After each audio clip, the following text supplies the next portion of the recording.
Hoversurf, a Russian company that builds drones, has been developing a rideable drone called the Hoverbike. The latest version of the Hoverbike is called Scorpion 3, which merges a standard motorbike design with drone quadcopter technology to allow riders to maneuver in the air as if they were riding a bike. The Scorpion 3 can carry 104 kilograms or 229 pounds in weight, while hitting speeds of up to 43 miles per hour and reach an altitude of 33 feet. This electric bike has a range of 13 miles, with between 20 and 40 minutes of flying time on a single charge, depending on the battery type.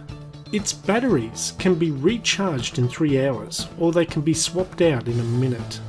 The Hoverbike has been designed with diverse conditions in mind and employs inbuilt software for full manual and automated control.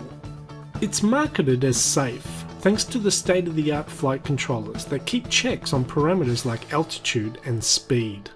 But the one common theme on all these drone vehicles, like the EHang 184 drone taxi video I did and this Hoverbike, is no matter how safe it flies, how safe is it really, without a cowling to protect people from those exposed blades?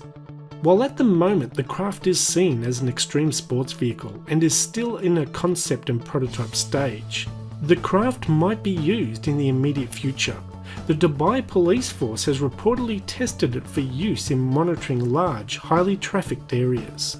Although the Dubai police have placed a 20-foot flying limit on the bike, even though it can fly higher. The Dubai police are well known on YouTube for having some amazing supercar police vehicles in their garage. I personally doubt they will ever use this in a formal fashion, as it has a limited range and speed. It will probably just be used as a promotional vehicle.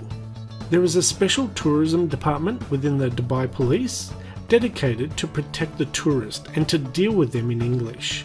The head of the police believes tourists will want to interact with police officers in these rare and beautiful cars. The Scorpion 3 Hoverbike is available for consumer purchase through Hoversurf's website, as stated for $59,000 as of February 2018. In most countries, registration or a pilot's license is not required when the aircraft weighs below 115 kilograms. Scorpion 3 suits this requirement. The weight of the bike is 104 kilograms with its battery. With a growing trend of development in the world of drone technology, with various companies producing personal flying craft such as the Hoverbike, the EHang 184 taxi drone and the Kitty Hawk Flyer, that maybe drone technology could lead to a revolution in everyday transportation. I guess only time will tell. Anyway, that's the end of this video. Thanks for watching and we'll see you next time. Bye bye.